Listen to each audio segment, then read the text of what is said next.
pagi Bu Kristi dan teman-teman. Perkenalkan kami dari kelompok 7 yang beranggotakan saya Agatha Stefani, De Franciscus Saverius, Nadia Amalia, dan Rosalia Amanda.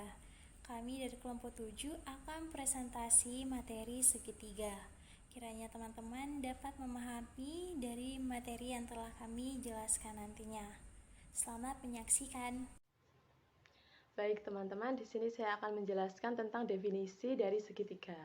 Jadi apa sih itu segitiga?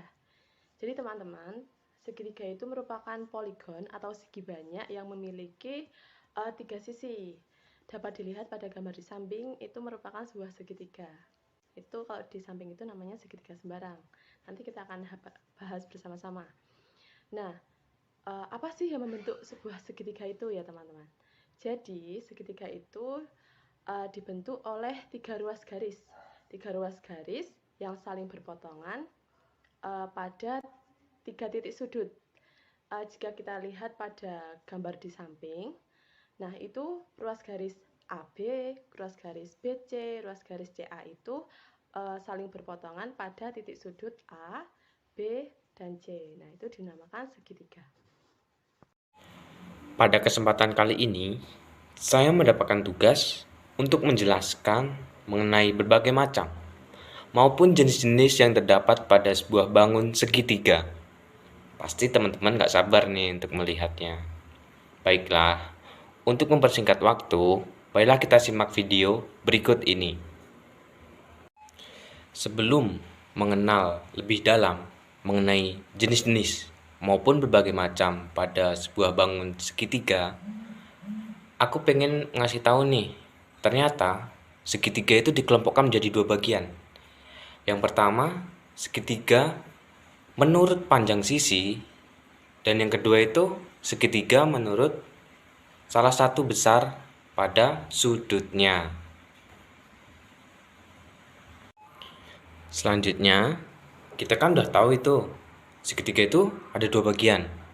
Yang pertama itu menurut panjang sisi, dan yang kedua itu menurut besar pada sudutnya. Nah, ini aku pengen jelasin mengenai segitiga berdasarkan panjang sisinya. Nah, segitiga menurut panjang sisinya itu ada 3 jenis. Yang pertama, segitiga sembarang, dan yang kedua itu segitiga sama kaki, dan yang terakhir segitiga sama sisi.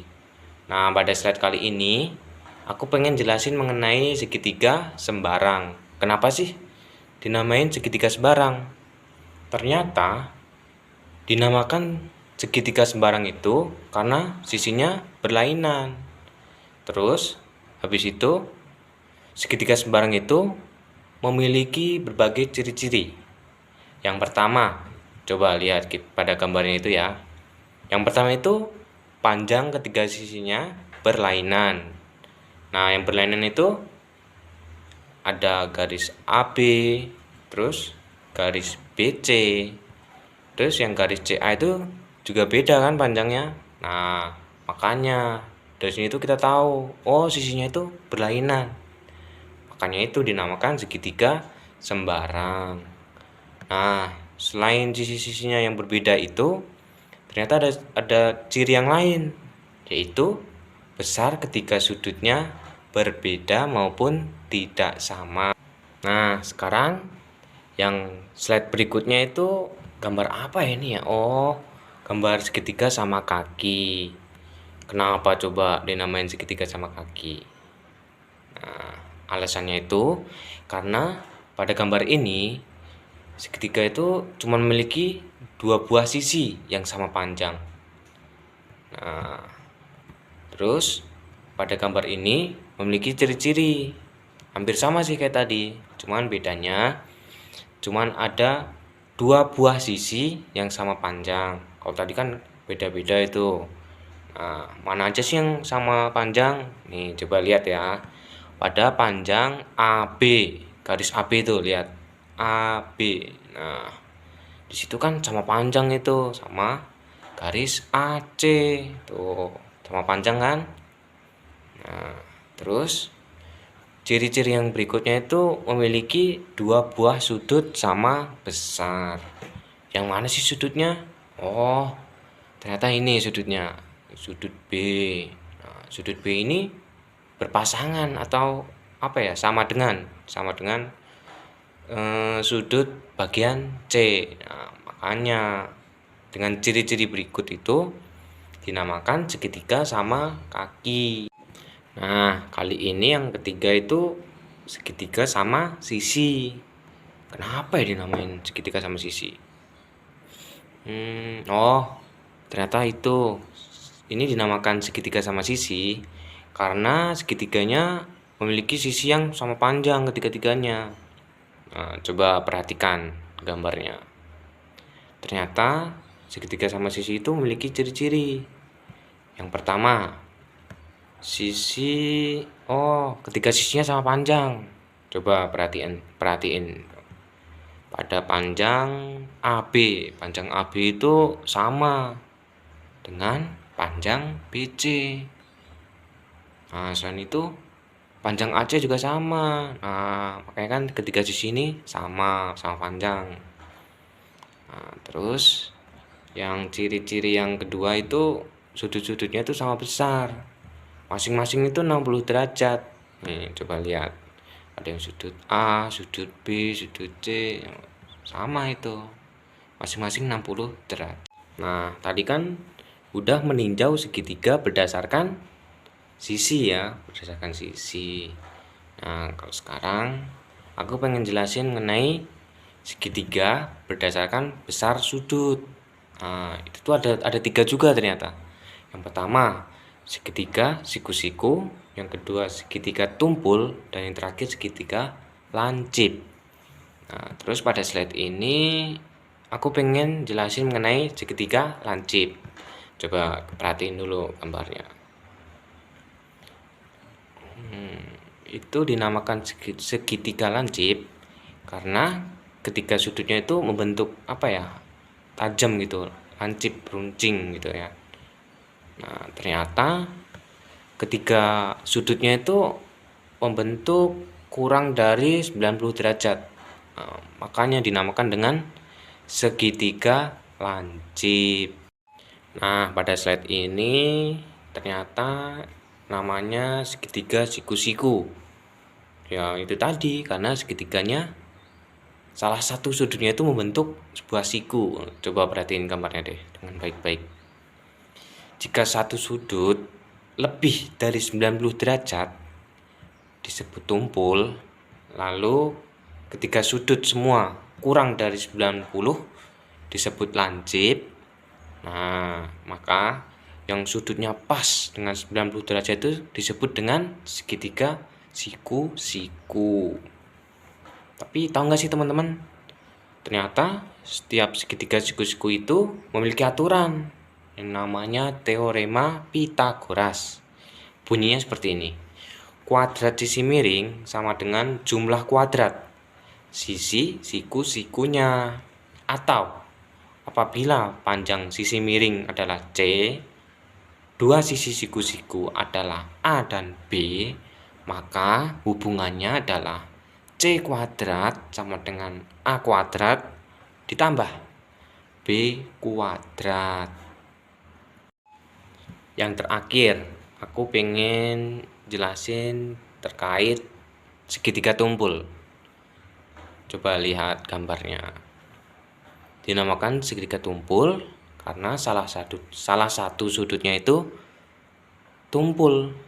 Nah, coba perhatiin gambarnya. Segitiga ini salah satu besar sudutnya lebih dari 90 derajat. Coba lihat itu. Ada kan? Salah satu sudutnya itu lebih dari 90 derajat. Nah, kenapa sih cuma satu sudut? Ya alasannya karena nggak mungkin kalau bikin segitiga memiliki lebih dari satu yang besarnya itu lebih dari 90 derajat.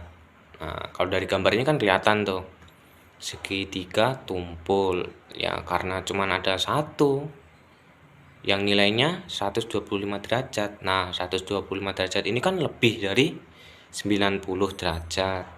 Maka segitiga ini dinamakan segitiga tumpul. Kemungkinan-kemungkinan yang terjadi jika jenis segitiga dikombinasikan. Nah, dapat dilihat di tabel teman-teman.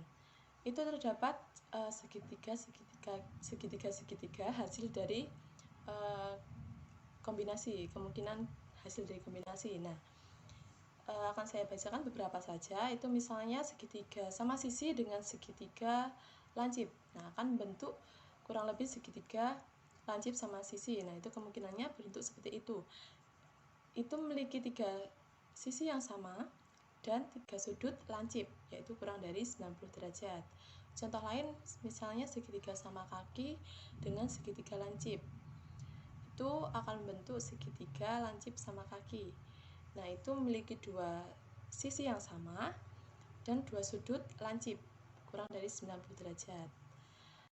Nah, mungkin teman-teman bertanya-tanya nih, kenapa pada tabel segitiga sama sisi kombinasi segitiga tumpul juga pada tabel segitiga sama sisi dengan segitiga siku-siku itu strip atau tidak ada. Jadi teman-teman, pada kombinasi antara 2 segitiga itu tidak mungkin terjadi teman-teman. Kenapa ya? Jadi segitiga tumpul dengan segitiga sama sisi itu tidak mungkin terjadi karena sebuah segitiga tidak mungkin mempunyai 2 sudut tumpul. Sedangkan sudut tumpul itu merupakan sudut yang lebih dari 90 derajat. Jika kita jumlahkan nih, besar sudut pada misalnya 2, itu akan menjadi 180 derajat. Sedangkan pada segitiga itu memiliki banyak 3 sudut, maka tidak mungkin terjadi kombinasi antara segitiga sama sisi dengan segitiga tumpul. Untuk segitiga selanjutnya yaitu segitiga sama sisi dengan segitiga siku-siku. Mungkin teman-teman bertanya-tanya juga nih. Jadi untuk segitiga siku-siku dengan segitiga sama sisi ini tidak mungkin terjadi karena besar ketiga sudut dari segitiga sama sisi itu 60 derajat. Sedangkan pada segitiga siku-siku itu besar sudutnya 90 derajat. Jadi kombinasi ini tidak mungkin terjadi. Selanjutnya, apa itu dalil Pythagoras? Dalil Pythagoras mengungkapkan hubungan antara sisi-sisi pada segitiga siku-siku. Secara pengertian, Pythagoras merupakan aturan matematika yang digunakan untuk menentukan salah satu panjang pada segitiga siku-siku dengan cara sisi miring kuadrat sama dengan jumlah kuadrat sisi lainnya. Dan yang perlu diperhatikan, Pythagoras hanya bisa digunakan untuk segitiga siku-siku. Pembuktian rumus Pythagoras. Dari gambar tersebut terdapat gambar persegi besar, persegi kecil, dan segitiga. Lalu dari gambar tersebut juga dapat kita ketahui bahwa sisi persegi besar adalah A plus B, sisi persegi kecil adalah C, alas dari segitiga adalah A, tinggi dari segitiga adalah B. Rumus dari luas persegi adalah luas sama dengan sisi dikali sisi. Dan rumus luas segitiga adalah setengah alas dikali tinggi.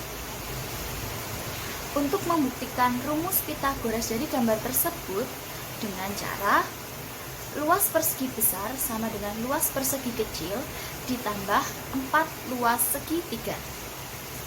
Sisi dikali sisi sama dengan sisi dikali sisi plus 4 dikali setengah alas kali tinggi.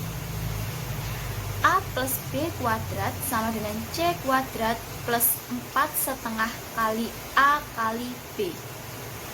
A kuadrat plus 2AB plus B kuadrat sama dengan C kuadrat plus 2AB. A kuadrat plus B kuadrat sama dengan C kuadrat, sehingga gambar tersebut terbukti.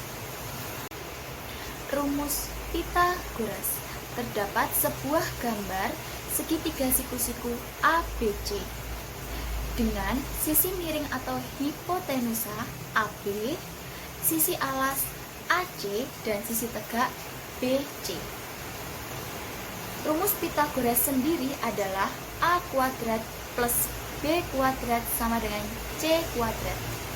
Dari gambar tersebut, di mana A adalah tinggi, B adalah alas, dan C adalah sisi miring atau hipotenusa. Untuk menentukan nilai A sama dengan akar C kuadrat dikurangi B kuadrat. Lalu untuk menentukan nilai B sama dengan akar C kuadrat min A kuadrat. Lalu untuk menentukan nilai C sama dengan akar A kuadrat plus B kuadrat. Selanjutnya, kita akan membahas tentang rumus keliling dan luas pada segitiga. Keliling segitiga. Teman-teman, konsep dari suatu keliling adalah jumlah panjang seluruh sisi-sisi pada bangun datar.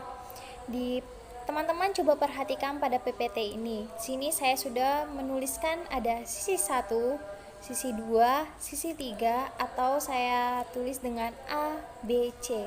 Maka kita dapatkan keliling segitiga ialah K sama dengan sisi 1 ditambah sisi 2 ditambah sisi 3, atau K sama dengan A ditambah B ditambah C. Dalam penulisan keliling harus menggunakan huruf kecil. Dari yang telah kita tulis ini, apa sih makna dari keliling segitiga? Ya, jadi makna dari keliling segitiga ialah K adalah keliling segitiga dengan A, B, dan C merupakan panjang sisi-sisi segitiga dalam satuan panjang. Ada sentimeter, bisa meter, atau dan seterusnya. Jadi untuk mencari keliling segitiga, kita hanya perlu menambahkan semua panjang sisi. Pada rumus luas suatu segitiga, kita akan membahas sedikit mengenai miskonsepsi yang ditemukan guru di siswa saat mengajar segitiga. Nah, mungkin kita waktu di awal perkuliahan sudah mendapat pemahaman terkait miskonsepsi yang disampaikan oleh Bu Kristi, yaitu ketika siswa diminta oleh gurunya untuk menggambar segitiga sama kaki, namun ternyata siswa tersebut menggambar segitiga dan kaki. Nah, itu termasuk miskonsepsi ya. Jadi di sini selain itu ada lagi suatu pengalaman dari guru yang telah kelompok kami wawancarai. Coba teman-teman lihat pada PPT tersebut. Kira-kira dari gambar segitiga ini apa yang terlihat salah? Keterangan-keterangannya ini. Ya, benar ya. Di sini tingginya berada di sisi miring. Nah, itulah yang terjadi ketika kami mewawancarai guru. Jadi, siswa mengalami miskonsepsi yaitu saat menentukan atau menuliskan tinggi pada segitiga. Karena banyak siswa yang menuliskan sisi miring adalah sisi tinggi, padahal itu salah. Nah, di sini kita perlu hati-hati dan benar dalam memahami alas, tinggi, dan sisi miring yang ada pada segitiga. Lalu, bagaimana sih cara kita mengantisipasi miskonsepsi tersebut? Mari kita langsung kepada pembahasan selanjutnya. Sekarang kita akan mengidentifikasi atau mengetahui alas dan tinggi pada sebuah segitiga. Nah, alas ialah salah satu sisi dari suatu segitiga. Alas sendiri biasanya disimbolkan dengan A kecil. Nah, di sini sudah tersedia 4 gambar segitiga. Yang pertama ada segitiga sama sisi. Ini kita misalkan salah satu sisi dari suatu segitiganya yaitu berada di bawah. Pada gambar tersebut sudah diberikan keterangan alasnya. Lalu pada gambar yang kedua merupakan segitiga sama kaki. Nah, alas ini tidak selalu berada di bawah, tapi bisa juga berada di samping, salah satu sisi yang ada di samping. Seperti pada gambar ini. Lalu pada gambar ketiga ada segitiga siku-siku. Kita misalkan alasnya sebagai berikut. Dan yang keempat ada segitiga sembarang. Kita misalkan alasnya sebagai berikut. Ini merupakan alas adalah salah satu sisi dari. Sekarang kita akan belajar untuk menentukan atau mengetahui tinggi dari suatu segitiga. Jadi, tinggi suatu segitiga ialah garis yang tegak lurus dengan sisi alas. Diingat ya teman-teman bahwa tinggi segitiga ialah garis yang tegak lurus dengan sisi alas dan melalui titik sudut yang berhadapan dengan sisi alas. Biasanya ditandai dengan titik-titik batu. Nah, di sini saya sudah memberikan tanda yaitu lingkaran untuk yang menunjukkan titik sudut yang berhadapan dengan alas. Sehingga kita tinggal menarik garis lurus seperti pada gambar berikut. Dan gambar kedua juga sama. Udah ditandai lingkaran yang menunjukkan titik sudut yang berhadapan, kita tinggal tarik garis lurus yang membentuk tegak lurus dengan sisi alas. Lalu ada segitiga yang gambar ketiga ini merupakan segitiga siku-siku, sehingga kita langsung mengetahui tingginya yaitu pada gambar berikut ini. Lalu yang keempat ini ada segitiga sembarang. Pada segitiga sembarang ini kita membuat garis bantu seperti pada gambar berikut. Nah, yang saya tandai dengan T ini merupakan tinggi suatu segitiga pada segitiga sembarang tersebut. Jadi, kuncinya ialah yang menjadi karakteristik tinggi suatu segitiga ialah dia tinggi itu tegak lurus. Tegak itu yang dari atas ke bawah, tidak ada miringnya. Kalau yang samping itu dinamakan sisi miring. Biasanya untuk mencari sisi miring menggunakan rumus berbeda, yaitu Pitagoras, seperti yang sudah kita bahas di sebelumnya. Adapun rumus dari luas segitiga ialah L sama dengan setengah dikali alas dikali tinggi, atau L sama dengan setengah dikali A dikali T, dengan keterangan L sama dengan luas, A sama dengan alas, dan T sama dengan tinggi. Sebelumnya kita sudah membahas bahwa sisi tinggi ialah garis yang tegak lurus yang berhadapan dengan sisi alas. Nah, mungkin kita ketika masih sekolah dulu udah mengetahui bagaimana rumus luas, yaitu setengah dikali alas kali tinggi. Namun kita di sini akan melakukan pembuktian, sehingga mengapa sih bisa didapatkannya rumus setengah dikali alas dikali tinggi, agar kita bisa memaknai dari luas segitiga tersebut.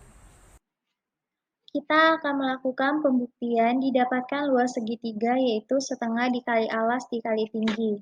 Di sini sudah ada gambar segitiga sama sisi dengan garis tingginya yang sudah disediakan juga.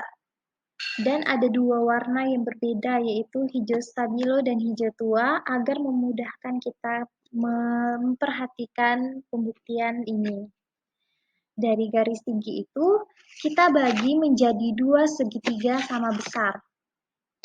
Setelah itu warna yang hijau tua tadi kita putar. Lalu kita gabungkan kembali dengan hijau yang stabilo.